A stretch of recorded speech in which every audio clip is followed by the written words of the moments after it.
The first ever Liverpool International Jazz Festival, which we're organising, is a 4-day or a 4-evening and 2 full days worth of music from a series of international and national level artists, quite high profile performers, and also a set of local musicians who are doing quite interesting and original music in the area of jazz. And it's something that was put together on the basis that we've been programming jazz for about 2 years, and the venue is a very new venue, and jazz is a significant strand to what we do. And so we thought, what better way to celebrate it than to create this weekend, or extra long weekend of music. So that's what the Liverpool International Jazz Festival is all about. We've taken sort of popular songs as our common ground, and that's about it really. We know the sort of rules and conventions of, I don't want to say traditional jazz, but you know, jazz we've played beforehand, and we've taken all those sort of ideas and we know them. So when you sort of know, it goes back to the whole sort of thing we were saying earlier, learning what has gone before. Once you know the rules, you know how to break them. So with the whole language thing now, you know, it's really interesting. We're just literally having a conversation. Dennis will say one thing, like today we didn't even talk what the set was. We went backstage, we're like, oh, these are the tunes, all right, let's have a good one, guys. Larry started saying something. If I do it in literal sense, he started saying something. I decided I didn't want to have any part of this conversation, so I sat out.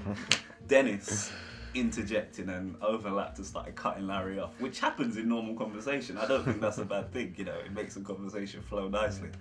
And as a result of that, the conversation then took a different path.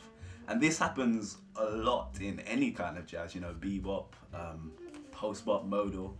But as I was saying, it's kind of harder, or hopefully it's not harder, it's not fair to, if we take this triumvirate idea, it might be a bit far out to see at the moment. The framework of the songs is such that every single night is different. It's always different every time you play, you know. Like I could play a different groove, or James could do a completely different melody or something like that, and that's the type of thing when you hear it, it just makes you laugh because it surprises you, you know.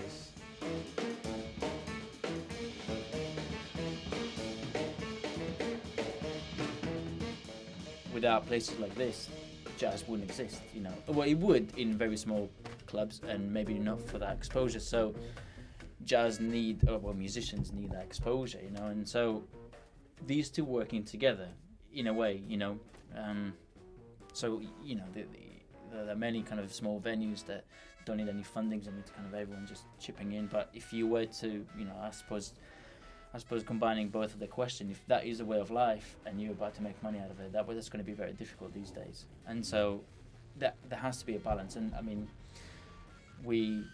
I think living in the UK, you're still very fortunate to be able to make money out of this, which is fantastic.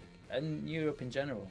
But you know, you go to the States, it's a struggle. Amazing musicians just find it very, very difficult, just because there isn't the same funding that you get in Europe.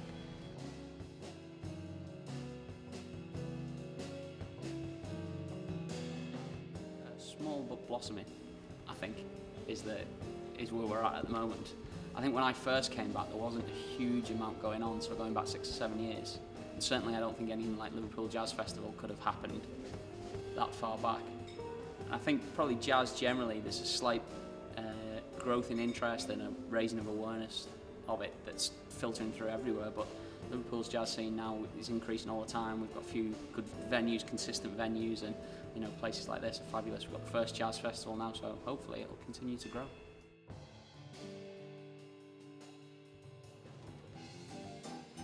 There's a Sunday night in the Grapes, there's a night in the Caledonia, and it is healthy if you like traditional jazz and mixed with Latin rhythms, you know, Latin beats and stuff. So that side of thing is healthy, but that's not really where we sit. We don't really sit with any of the genres or the group that are doing what's happening, but because of the music, because of the contacts in the music business, that's why you know, you'll get asked to do gigs, or people will go, oh, Joey's doing that, and people will listen. And that's why we get this. But if we were a bunch of 20-year-olds making this kind of music in Walton or something, you know, in our bedroom, we'd never get a pub gig. No way.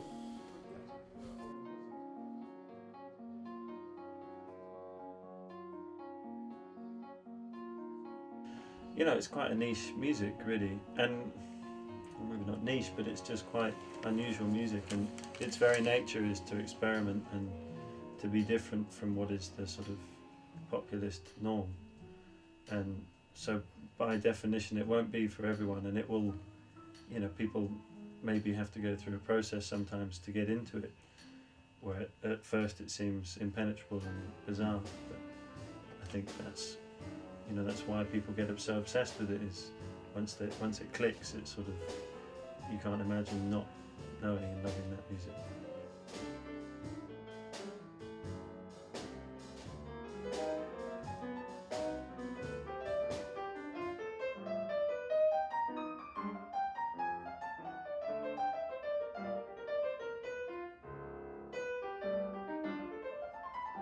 I remember Channel 4 showing Montreux Jazz Festival with you know fair regularity, and yeah, you get into a thing where you think it's going to be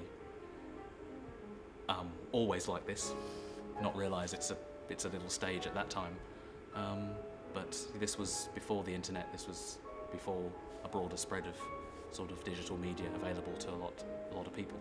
So we need to embrace and keep growing what's possible online, but also there should be a good direct connect to the biggest outlets.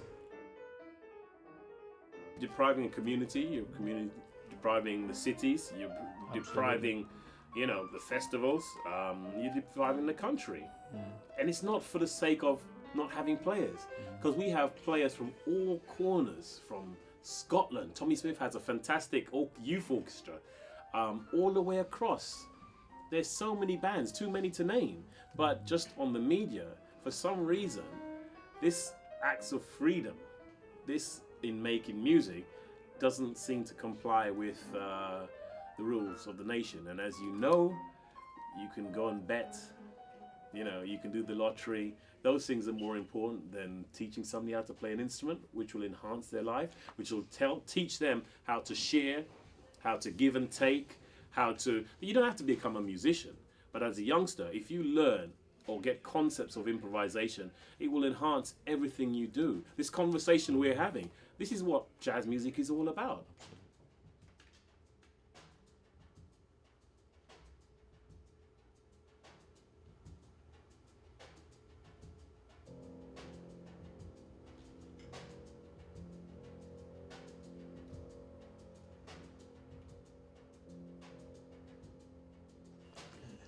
The thing that does affect me more, which affects audiences as well, affects everyone, is sometimes a feeling of a kind of anti-intellectualism, in that it's, you know, it's not proud to make music that's difficult to listen to, or that requires some learning to understand, or, you know, that isn't just easy to get into and very instantly rewarding. I think that, you know, maybe that's something that elsewhere in Europe they do have a different attitude. What I mean to say is, in other countries such as Germany or Norway or places like that, there's a different vibe, and they've got a lot of money there, so they can afford to support the arts. But I think here it's very capitalist. It's very driven on making a profit all the time.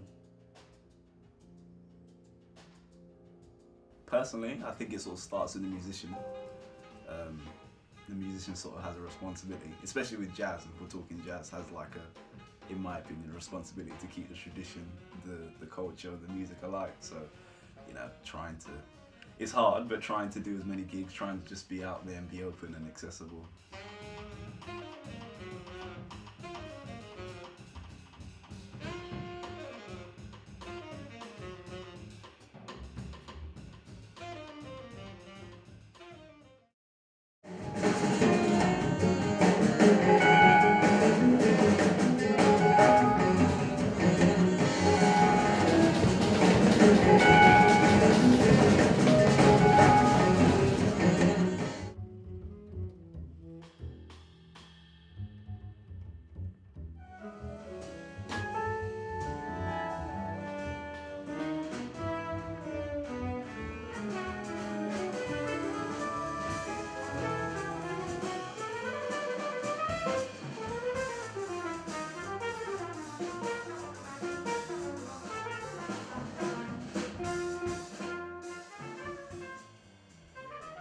such a strong way of life, and the project I'm doing is about the Caribbean and how we survived in the Caribbean. My parents came over to Great Britain in the 50s. But the main thing about humanity is that we've always looked over the hills, we've always looked over the mountain, we've always looked over the horizon, crossed, rivers, seas, oceans to get there where there might be something else. And it's the same thing with music. We're exploring. The guys, the legends, Miles Davis, Thelonious Monks, these guys, Billie Holidays, they always stretched the music. They always found ways of adding something, joining something from other cultures, and taking the music as if you're on a journey. I think that's what's the most important thing. That's what excites me. It's a very serious thing to say. This was a serious moment. Yeah. Okay, I don't think That we're that serious. Yeah, I don't know. I mean, yeah, for me, because all of us, we all met at uni, but all of us were on a jazz course, and I think all of us coming in from different angles, really. But for me, I'd come straight from school, and at that time I was like, I was really into jazz, and this is what I want to play. And kind of since getting out of uni and playing with other people and discovering more other styles of music, I find I'm actually kind of branching out and just fully I'm just kind of getting into other things. So I wouldn't say so much jazz is a way of life, but that's just my take on it.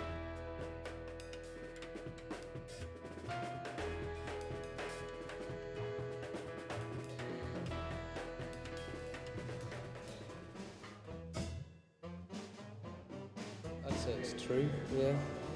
It's difficult to turn your mind off. I don't see it as a job, I definitely don't see it as a job. If it was a job, I'd be doing the weddings or the restaurant gigs, and I don't do too many of them.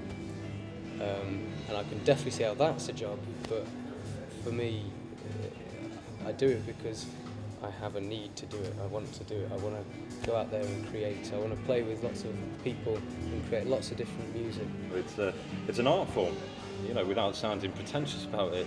It's an art form, you don't get a painter just doesn't stop painting. Painters will get up and start painting, won't they? Whether they're getting commissioned for work or not. It's something you're going to do. So once you get into it, you're not going to stop doing it. I think it's a difficult thing for people to make a living at, specifically playing jazz. You have to get to a very high standard and have a lot of luck with it as well to actually earn a living specifically playing jazz, which is why a lot of players are playing restaurants, are playing weddings, are playing functions and so on. You need that to get by so that you can actually have some money and time to carry on practicing your art form. Simple as that,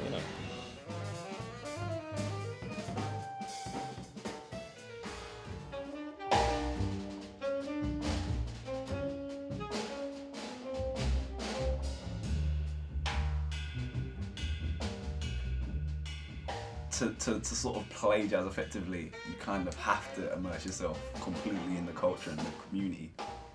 I was just thinking about actually on the way here, the amount that actually goes into learning this music. You have to hang out, you have to get advice from other musicians, you have to know the other musicians, you have to know what the other musicians were listening to, ask them questions, and it takes a while, but it is a community, it is a culture, it is a language. Yeah.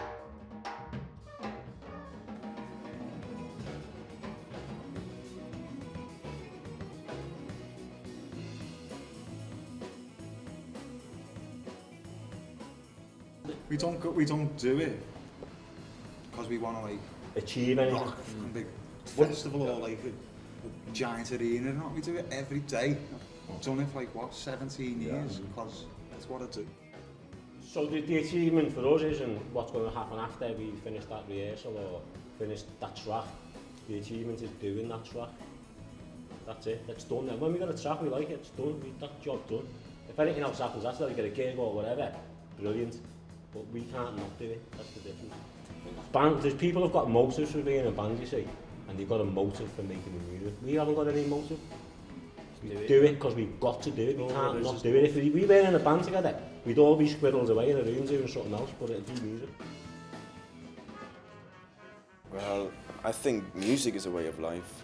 I like music, I love music, and jazz is part of that. And I don't know sometimes how to define jazz. what is it, what it makes jazz, or when is it stopping to be jazz, or when does it start to be jazz. It's really, really difficult and impossible, I think, even. And I just like music when it comes from the heart and soul, and I think that's life for me. It's not particularly jazz that I think is life. Yes, it's a way of life in that it's a life commitment to play that music. Yeah, that's true. Though, yeah. It's and it never stops. You don't stop learning. So in that sense, it absolutely is a way of life, and it doesn't stop when you haven't got your instrument in your hand either. It's always in your head, you know. And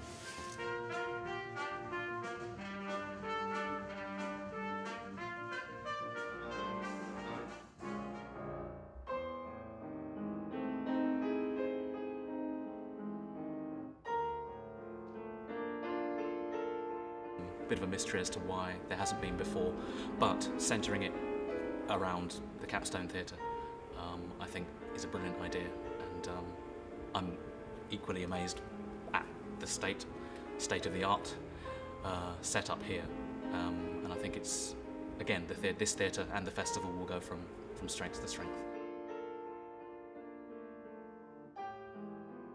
I think it's been really good. It would be great to have more people there. It would be great if there was a bit more like younger people there. I don't know if maybe jazz puts people off. I don't know. Maybe it should be, I don't know, avant-garde. It should specialise in maybe a niche form of jazz. And I don't know, but it's a shame.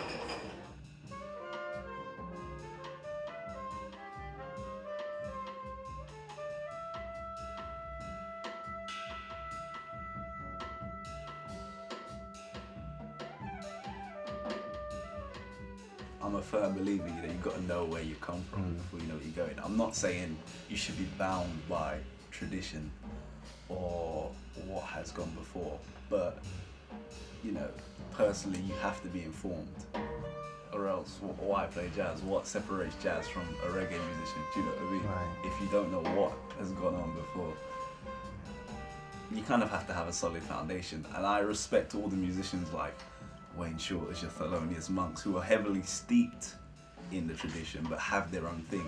I don't think sort of learning, you know, you in any sort of field, any apprenticeship, you learn the ropes and then you what is it, imitate, assimilate, and innovate, they say, you know what I mean? I don't think you can form something truly original until you have checked out, personally, until you have checked out what's gone on before.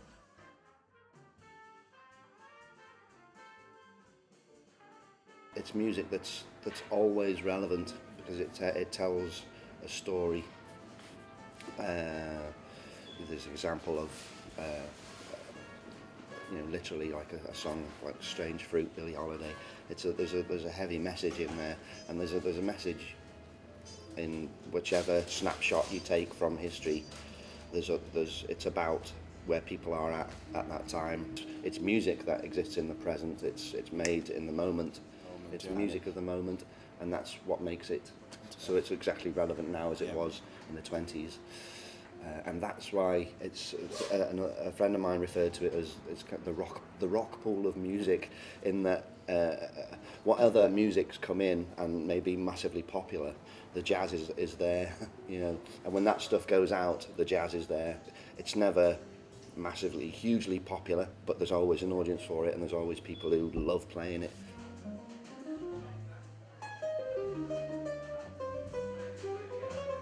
You always worry when you do these things, which for the first time, whether people are going to turn up, and they did, and you also the other thing you probably worry about is things going wrong or technical things, some of the operational stuff. I think the performances from all the artists were absolutely outstanding, and I think they really opened up many people's eyes in the audience to what jazz can be and what jazz can do as a form.